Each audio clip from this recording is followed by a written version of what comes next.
Hello everyone, আসসালামু আলাইকুম। আজকে আমি গরুর মাংস রান্না করব। এখানে আপনার 2.5 কেজি গরুর মাংস নিয়েছি। আমি ফার্স্টে কড়াইতে তেল দিয়ে দিব। আজকে আমি হাতে মাখিয়ে রান্না করব না, এর আগে আপনাদের দেখিয়েছিলাম হাতে মাখিয়ে রান্না করেছি। তো আজকে আমি কষিয়ে রান্না করব। তো ফার্স্টে আপনার সব গরম মশলা দিয়ে দিলাম, এলাচ, দারচিনি, আপনার লবঙ্গ সব কিছু দিয়ে দিয়েছি। এখন আমি পেঁয়াজ দিয়ে দিব। পেঁয়াজটা অনেক দিব, কারণ পেঁয়াজ বেশি গরুর মাংস হলে গ্রেভি হয়, বেশি ভাল লাগে খেতে। তো এই তো আমি পেঁয়াজ দিয়ে দিয়েছি, কাঁচামরিচ দিয়ে দিলাম। এখন আমি এটা একটু ভেজে নিব হালকা পরিমাণ।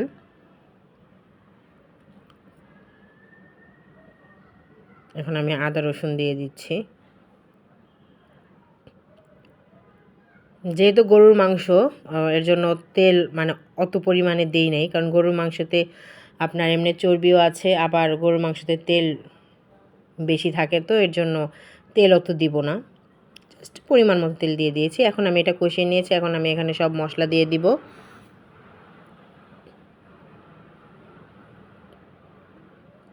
এখানে হলুদ গুঁড়ো, শুকনো মরিচ গুঁড়ো, ধনিয়া গুঁড়ো, এগুলো সব দিয়ে নিব, জিরা গুঁড়ো, এক এক করে মশলা দিয়ে নিচ্ছি। এটাকে আমি ভালো করে কষিয়ে নিব।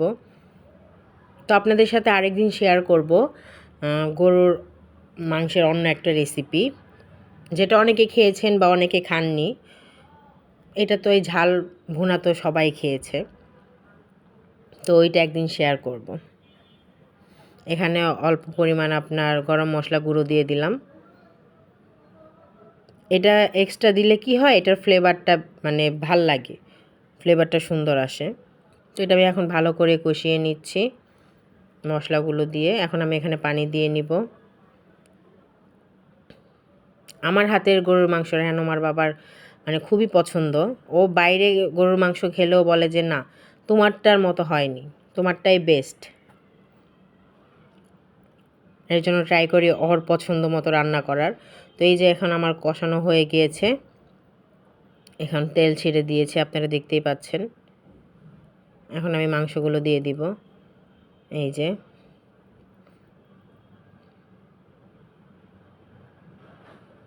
এখানে আপনারা সব মাংসগুলো দিয়ে নিচ্ছে এক এক করে। তো আমার চ্যানেলটা যদি আপনাদের ভালো লেগে থাকে, অবশ্যই লাইক, শেয়ার, কমেন্ট, সাবস্ক্রাইব করবেন, আমার পাশে থাকবেন। এই তো মাংস দেওয়া হয়ে গিয়েছে। মানে এতগুলো মাংস রান্না করছি, এখন মানে মাংস হওয়ার পরে দেখি মাংস এত কমে গেছে। ও মা, এত কমলো কি করে? এই হলো অবস্থা। এখন মাংস এই যে কষানো হয়ে গিয়েছে প্রায়। আমি এর মাঝে আরও 2-1 বার পানি দিয়ে কষিয়ে নিয়েছি, কারণ গরুর মাংস তো আর একবার পানি দিয়ে কষালেই হবে না, এই জন্য ওইটা আমি স্কিপ করে গিয়েছি। আমি একবারই মাংসটা মানে পানি দেখিয়েছি যে একবার মানে পানি দিয়ে কষিয়েছি না, কিন্তু এর মধ্যে আমি আরও 2 বার পানি দিয়ে কষিয়ে নিয়েছি।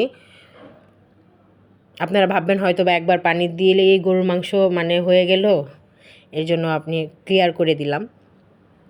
তো এই তো তারপরে আমি আলু দিয়ে, আর আমার বাবা আবার রসুন মাংসে রসুন অনেক পছন্দ করে, তো তার জন্য একটা রসুন দিয়ে দিলাম আস্ত। এখানে কাঁচামরিচ চিড়ে দিয়েছি। এখানে আবার একটু জিরা গুঁড়ো,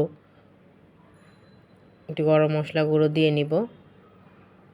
এটা আপনার ভাল লাগে, মানে লাস্টে দিলে ফ্লেভারটা আরও বেশি সুন্দর লাগে, এই জন্য আমি দিয়ে নিলাম শেষে। আমার প্রায় হয়ে গিয়েছে গরুর মাংসটা। যে কালারটা আসছে, সেই খেতেও অসম্ভব মজা হয়েছে।